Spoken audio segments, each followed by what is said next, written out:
disk inserted, you should come to a prompt like this one. Simply press enter and wait for the installer to boot. It should take around 5 to 10 minutes. Once you arrive at the language selection window, select English and click the arrow at the bottom of the window.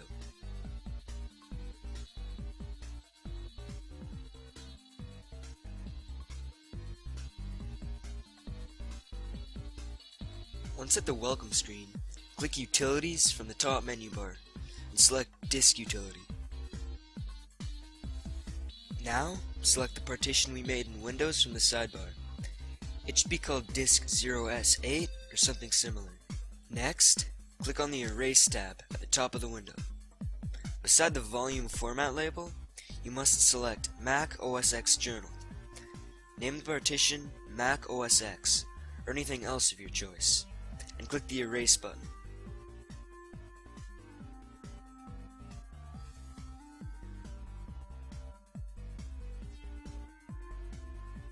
Now, we may close Disk Utility by clicking Disk Utility from the top menu bar and selecting Quit.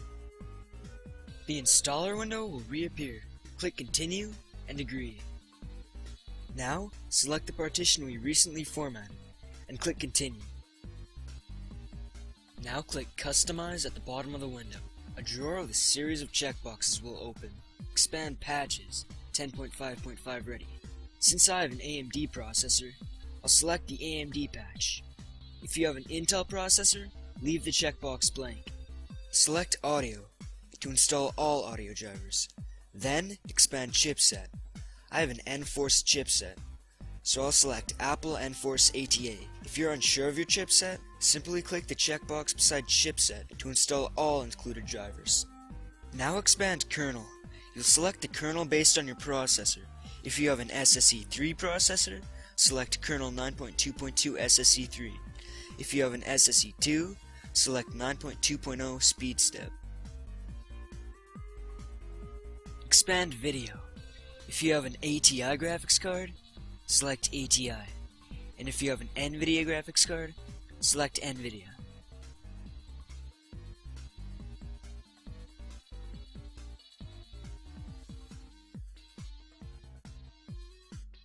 Lastly, expand Applications, and here we'll select OS x86 tools.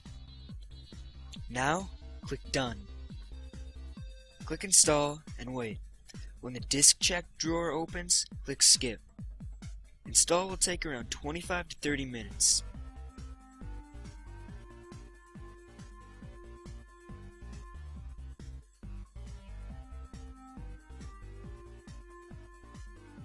After install, you should be prompted with the Install Succeeded screen. Be sure to remove the DVD when possible.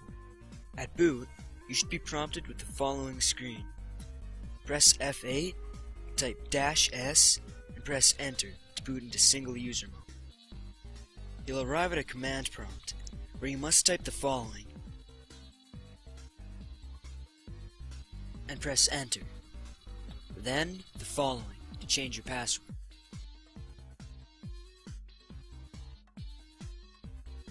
Press Enter and enter your new password. Now, type the following and press Enter. Finally, type Exit and press Enter to boot OS X. Once OS X has booted, you should arrive at a wizard. Simply follow it to select your keyboard layout. After the wizard closes, you'll see the login window. Beside the name label, type in root. And beside the password label, type in the password you entered earlier. Press Enter. You'll arrive at the OS X desktop. But wait, we aren't finished yet. Open System Preferences from the dock at the bottom of the screen. From the bottom left of the window, click on Accounts, and click the plus button to make another account. Simply fill out your name, short name, password, and password hint.